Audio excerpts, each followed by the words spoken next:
कर्पूरगौरं करुणावतारं संसारसारं भुजगेन्द्रहारं सदा वसन्तं हृदयारविन्दे भवं भवानी सहितां नमामि। फाल्गुन कृष्ण पक्ष की चतुर्दशी को महाशिवरात्रि का व्रत आता है। इस दिन शिवजी और पार्वती जी की पूजा करनी चाहिए। रोली मोली चावल पान सुपारी लौंग इलायची चंदन दूध दही घी चीनी शहद फल फूल कमल गट्टा धतूरा बेलपत्र प्रसाद दक्षिणा चढ़ाकर धूप जलाकर रात को जागरण करें। तब ब्राह्मण से पूजा पाठ करवाएं। 4 बार आरती करें। शिवजी का भोग लगाकर सबको प्रसाद बांटें। व्रत की कथा। महाशिवरात्रि व्रत की कथा। प्राचीन समय में एक नरसंस बहेलिया था जो नित्य प्रति अनगिनत निरपराध जीवों को मारकर अपने परिवार का पालन पोषण करता था। एक बार पूरे जंगल में विचरण करने पर भी जब उसे कोई शिकार नहीं मिला तो शुदाकुल एक तालाब के किनारे बह गया। उसी स्थान पर एक बेल के वृक्ष के नीचे शिवलिंग स्थापित था। बहेलिये ने उसी वृक्ष की शाखा पर चढ़कर अपनी आवास स्थली बनाने के लिए बेल पत्रों को तोड़ते हुए शिवलिंग को ढक दिया।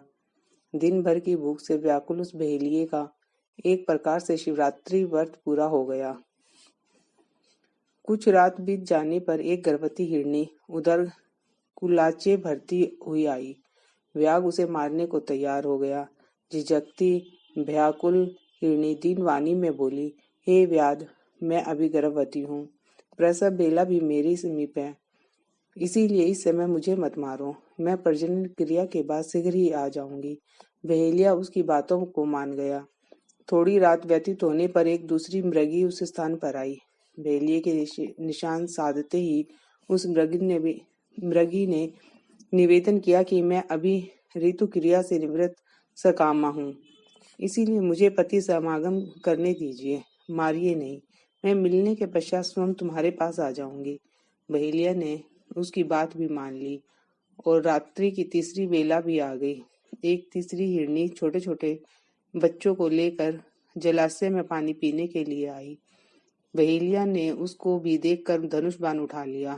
तब वह हिरनी कातर स्वर में बोली, हे व्याध, मैं इन बच्चों को हिरण के पास छोड़ आती हूँ, तो तुम मुझे मार डालना। बहेलिया ने दीन वचनों से प्रभावित होकर इसे भी छोड़ दिया।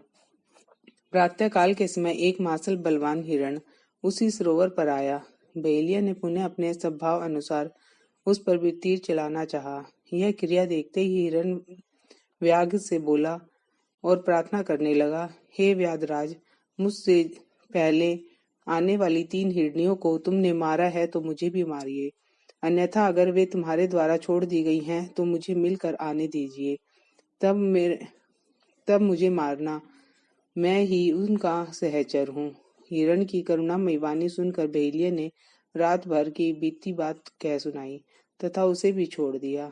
दिन भर उपवास, पूरी रात जागरण, शिव प्रतिमा पर बेलपत्र चढ़ाना। बहेलिये ने आंतरिक सुचिता आ गई। उसका मन निर्दयता से कोमलता में बदल गया। हिरण परिवार को लौटने पर भी नहीं मारने का निश्चय कर लिया।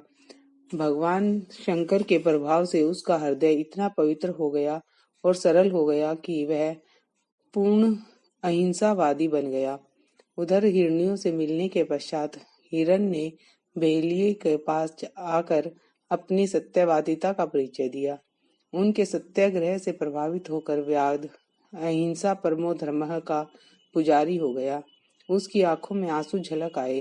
पूर्वकृत कर्मों पर पश्चाताप करने लगा।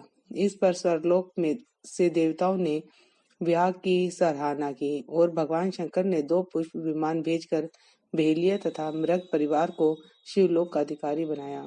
बोलो शिव शंकर भगवान की जय।